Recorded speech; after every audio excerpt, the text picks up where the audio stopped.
Hey there, this is Megan, and I just wanted to give you a bit of a tour today through the Pinewoods Chapel Hub app. And we've called this a few different things. Sometimes we call it the app or the Pinewoods app. Sometimes we call it the Hub. It's all the same thing. So, and it is a little bit different than most apps that you'd be used to installing on your device. So let's take a look. So the first thing that you need to do is on your device, go through your browser, preferably Chrome or Safari, if you're on iPad or iPhone, and do a search for Pinewoods Chapel /app.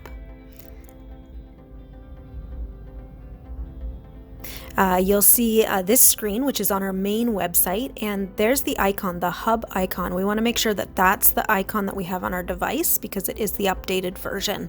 So the instructions are here for whichever device you're using, and you can also visit it on your desktop or your laptop. It is exactly the same content, which is nice. So here we go. Now that we're on the main page, before we even sign in, we can find the instructions there on how to install it on our device. So usually a pop-up screen will come up, but if you don't see that, there's instructions there on how to actually install it without going through a little pop-up window. All right, so we haven't signed into the app yet, so that's fine. Let's take a look at what we can do without signing in.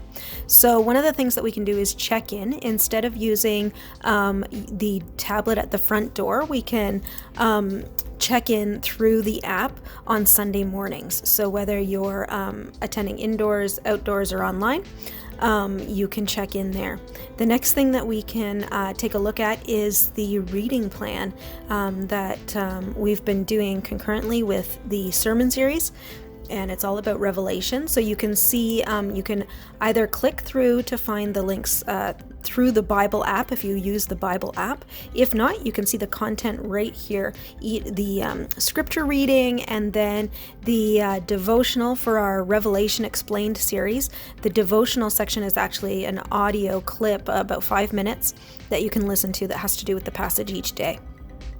So then the next thing we'll take a look at is services and sermons, and here you can watch the current sermon, and you can also listen to all of the past sermons. They're all right there for you in case you missed one or you want to listen to one again. They're easy to access there. So the next thing we want to look at is the Bible. So you can actually read the Bible right inside the app here.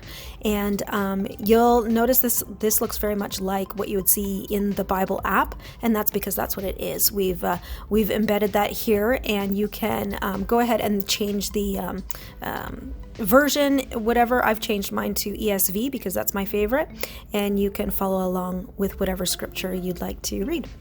So the next thing we'll look at is the Bulletin, and there is a place to take your own sermon notes and have them emailed to you, and then you can see exactly what you would get on a Sunday morning in your Bulletin, plus a little bit more, and it's in color, so that's even better. So you can see like the sermon notes, the discussion questions. You can, down at the bottom there, download a copy straight to your device. In case you don't have a signal or don't have data, you can still access it. So then now we're looking at the giving screen. So when you're not logged in, this is the giving screen that you'll see, and you'll see you can give to general fund donations, and there are some specified amounts. The great thing that you'll see later on is that if you are logged in, if you sign in to the app, you'll have far more options as far as giving online. So let's take a look at prayer now. If you'd like to submit a prayer request, you can do that right here. Super easy, just fill in the information. And then the next thing we'll take a look at is groups and events.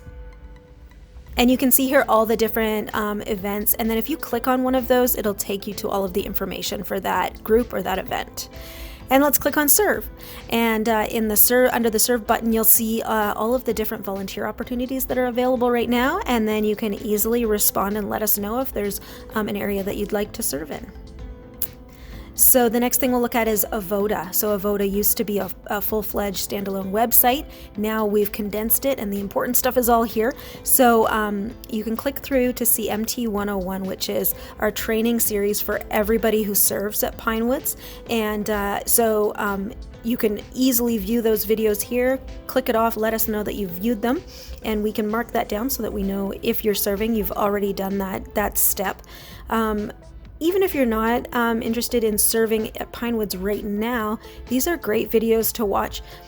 Just so that you can get a better idea of what kind of makes Pinewoods tick. Pastor Chris leads each of them and walks you through our mission, vision, values, and all of that stuff, our culture. And it's just a really good kind of introduction to how we do things here at Pinewoods.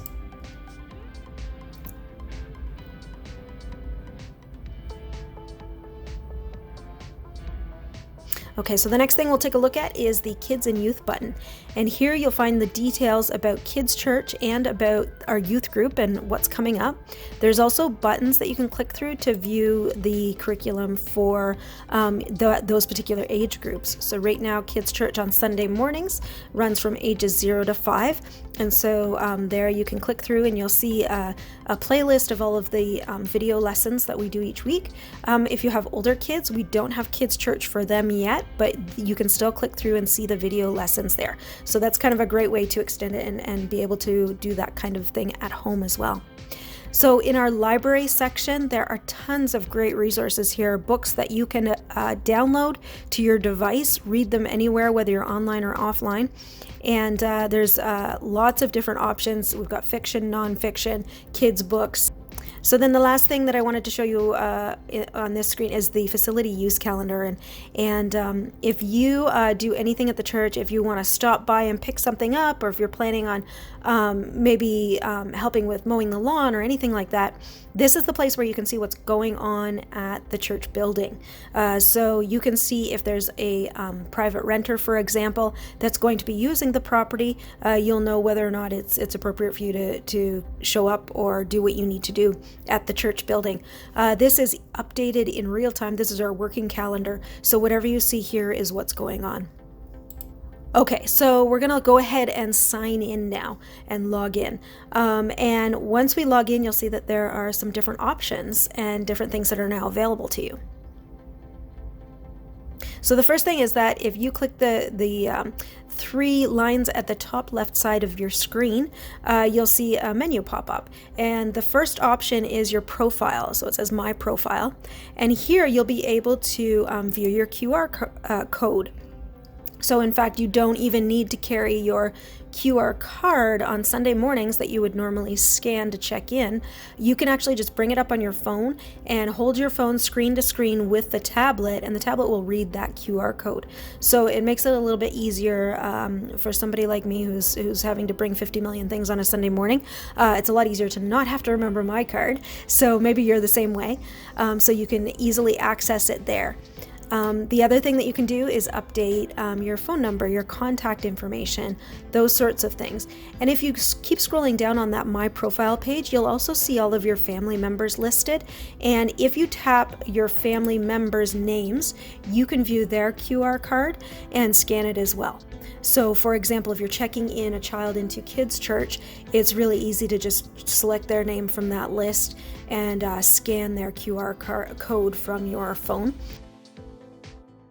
And the next thing that we're going to look at is events, upcoming events. So one of the things that you may or may not see if you normally serve in a role that's scheduled, that's the first thing that you'll see on the screen. And you'll have the things that you're invited to and the things that you're already registered for or that you've accepted an invitation to. So for example, we're looking at a fictional character based on a real life person. His name is Horatio Spafford. You may recognize that name.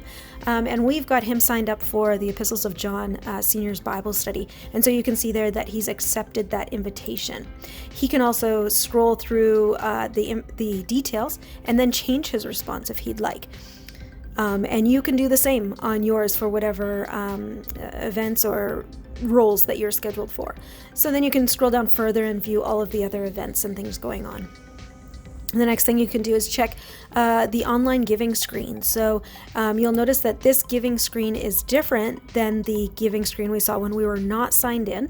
You have more options. You can give to any fund, you can give any amount, and you can choose a recurring timeline. So if you want to give the same amount every week or every 2 weeks or once a month, you can go ahead and set that here. And then in the future, if you'd like to change that, say you're giving once a month, you'd like to change that to once every 2 weeks, then you can go ahead and change that in real time right from this screen. So you can also view your giving history, and you can select any time frame and view your giving for that time frame. So here we've done from 2019 to 2021, and it'll prompt you to download a PDF, and that actually is your tax receipt that you can then use to submit your taxes or whatever else you need to do with it. So the next difference that we'll see with being logged in is that the check-in screen looks different. So you don't need to type in your name, you don't need to type in your phone number. You don't need to type in your email address. You just select how you're attending today and the names of anyone else with you, and then whether or not you are having COVID symptoms. And you just hit submit. Make sure that you hit submit. That's important. And then you're checked in. You don't have to actually scan your QR code if you do it this way. It's even easier. And this is something that if you end up walking right past the front door and forget to check in while you're sitting in your seat on Sunday morning waiting for the service to start, or don't tell anyone, but maybe even while Pastor Chris is preaching, go ahead and open this up and you can check in right there if you've forgotten to do it already. Okay, so the next thing that we can look at is the podcast. So this doesn't show up at all if you're not signed in.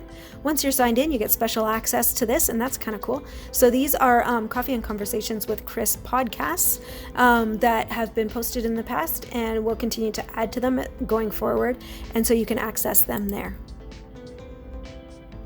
Thanks so much. If you have any trouble, let me know. If you have any questions, please contact the office. Contact me, Megan, in the office at 705-795-3144. Call or text. This is a tool that is completely integrated with our church management system, and they've actually given it to us for us to use, and it's such a wonderful way to kind of stay up to date on what's going on at Pinewoods, but also to be able to check your schedule and the volunteer roles that you're responsible for and things like that. Please do make use of it, and thank you so much. Have a great day.